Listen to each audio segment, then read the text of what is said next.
Welcome दोस्तों। इस video में हम लोग देखेंगे एक बियरिंग का ऊपर कितना लोड आता है। Load means horizontal load and vertical load as per IRC 83 part 3 के हिसाब से। इसका पहले वीडियो में हम लोग देखा था जो बियरिंग अरेंजमेंट और बियरिंग लेआउट प्लान कैसे बनाना है। इस वीडियोस में हम लोग देखेंगे ये एक बियरिंग का ऊपर कितना लोड आएगा एंड उस लोड आपको बियरिंग मैन्युफैक्चरर को देना है। वो बियरिंग मैन्युफैक्चरर को बियरिंग मैन्युफैक्चर करके इंक्लूडिंग डिजाइन अप करेगा। देन हम लोग देखेंगे जो बियरिंग को कैसे हम लोग डिजाइन करते हैं एज पर IRC 83 पार्ट 3 का हिसाब से। तो इस वीडियोस में हम लोग एक बियरिंग का ऊपर एक स्पेसिफिक स्पैन एंड सुपरस्ट्रक्चर के लिए कैसे लोड कैलकुलेट करते हैं एक एग्जाम्पल का थ्रू एंड एक एक्सेल शीट का थ्रू हम लोग देखेंगे। So let's go one by one. इसका पहले वीडियोस में हम लोग देखा था components and type of pot cum PTFE bearing. Then हम लोग एक बियरिंग अरेंजमेंट कैसे हुआ था एक फ्लाईओवर और ब्रिज के लिए as per RDSO drawing and as per IRC 83 part 3 का हिसाब से। देन हम लोग अभी देखेंगे horizontal and vertical loads on bearing. Okay and next videos में हम लोग एक एक्सेल शीट का थ्रू एक पॉट PTFE बियरिंग को डिजाइन करेंगे एक specific horizontal and vertical load के लिए। देन हम लोग देखेंगे इंस्टॉलेशन ऑफ पॉटकम PTFE कैसे इंस्टॉल करते हैं एकदम स्टेप बाय स्टेप। देन जब इंस्टॉल हो जाता है ये भी सबसे इंपॉर्टेंट है कैसे आपको बियरिंग को मेंटेन करना पड़ता है। एक ब्रिज का कोई कंपोनेंट है इंपॉर्टेंट एंड मेंटेनेंस आता है दैट इज बियरिंग। तो आपको बियरिंग को मेंटेनेंस भी करना पड़ेगा। ओके देखिए ये हो गया, ये आपको मैन्युफैक्चर करके देगा। ओके लेकिन इसके लिए एंड इंक्लूडिंग डिजाइन भी देगा। तो आपको डिजाइन को एकदम एज पर IRC 83 पार्ट 3 का हिसाब से पूरा डिजाइन करना है एंड जो कंपोनेंट वो सबमिट किया है जैसा आपको एक ग्रुप है, ग्रुप का डाया कितना दिया, स्पेसिंग कितना दिया, जो top plate and bottom plate है उसका थिकनेस कितना दिया, हर एक कंपोनेंट इसमें बहुत सारा कॉम्प्लिकेटेड कंपोनेंट है आपको चेक करके तभी रिलीज करना है। देखिए इसमें मैन्युफैक्चरर आपको बियरिंग लेआउट प्लान भी देगा। देखिए इसमें सब जगह में फिक्स है एंड इधर FR GB and FR। Okay this is free bearing and this is longitudinal guided bearing. Okay and load carrying capacity हमारा बियरिंग के ऊपर कितना लोड आएगा ये तो हम लोग का कैलकुलेट करके मैन्युफैक्चरर को देना है। देन एक बियरिंग का कितना कैपेसिटी होगा ये भी आपको चेक करना है। आपको load carrying capacity of the bearing always greater होना चाहिए compare to the loads on bearing. आपको कितना लोड आएगा।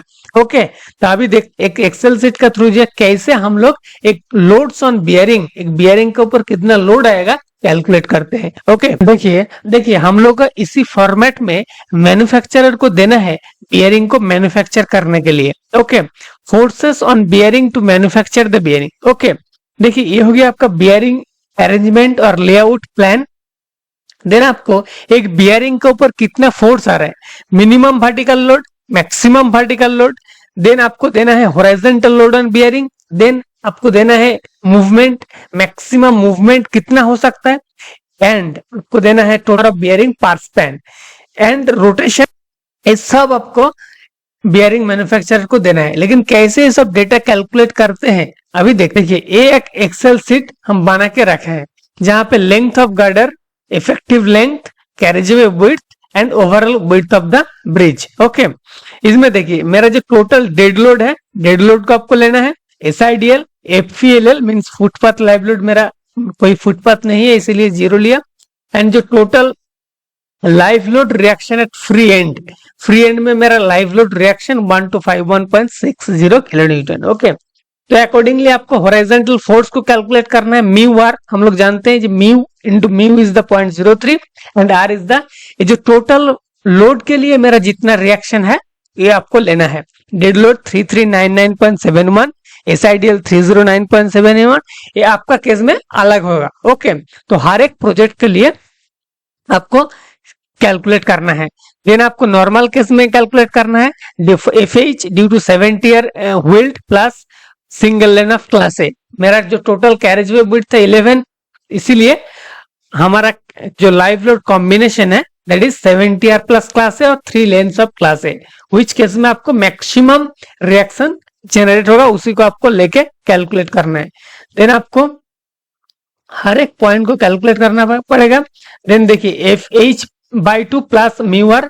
तो ये पूरा कैसे कैलकुलेट करते हैं इसके लिए हम एक अलग से वीडियो बनाए, वो भी जाके आप देख सकते हैं। देन लॉन्गिट्यूडनल हॉरिजॉन्टल फोर्स कैसे कैलकुलेट करना है, mu into R G plus 0.2 R cube. Okay, हर एक पॉइंट को आपको कैलकुलेट करना है। देन ट्रांसवर्स हॉरिजॉन्टल फोर्स ये भी कैलकुलेट करना पड़ेगा। देन देखिए हम लोग का देखना है जो लॉन्गिट्यूडनल मूवमेंट एक गार्डर का कितना होगा। ओके, तो ड्यू टू लॉन्गिट्यूडनल मूवमेंट किस लिए होता है, श्रिंकेज के लिए होता है एंड टेम्परेचर के लिए होता है। तो श्रिंकेज के लिए आपको कैलकुलेट करना पड़ेगा, this is the length of the girder and this is the shrinkage coefficient. तो आपको ड्यू टू श्रिंकेज कितना मूवमेंट होगा ये आ गया। देन ड्यू टू आपको टेम्परेचर में कैलकुलेट करना है, this is the temperature coefficient. Okay, and हम लोग का देखा जो 35 डिग्री जनरली वेरिएशन हम लोग कंसिडर किया, आपका ब्रिज का लोकेशन के हिसाब से आपको वेरिएशन लेना है। देन आपको this is the movement due temperature. Okay, then आपको देखना है लाइव लोड रिएक्शन, आपको एक गार्डर में कितना मैक्सिमम लाइव लोड रिएक्शन वंस मेथड के हिसाब से आपको लोड डिस्ट्रीब्यूशन मेथड के हिसाब से कैलकुलेट करना होगा। ये सब करके आपको मेरा जो उसके बाद आपको सिस्मिक कैलकुलेट करना होगा सिस्मिक जोन का हिसाब से। इसे बाई जी 2.5 लिया, reduction response reduction factor 1 and आपको जोन का जितना जोन है जोन का हिसाब से आपको लेना है। जोन फैक्टर 5 होगा तो 0.36, 4 होगा तो 0.24, ये आप लोग सब जानते हैं एज पर IRC 6 का हिसाब से। देन हम लोग आ जाता है AH and AV that is 0.24 and 0.16। देन हम लोग विंड लोड कितना होगा, विंड लोड को आपको विंड का जोन का हिसाब से विंड लोड को कैलकुलेट करना पड़ेगा। Vertical load and transverse FT and FL। Okay, then हम लोग का एक बियरिंग के ऊपर कितना फोर्स आएगा ये सब को मिला के आपको कैलकुलेट करना होगा।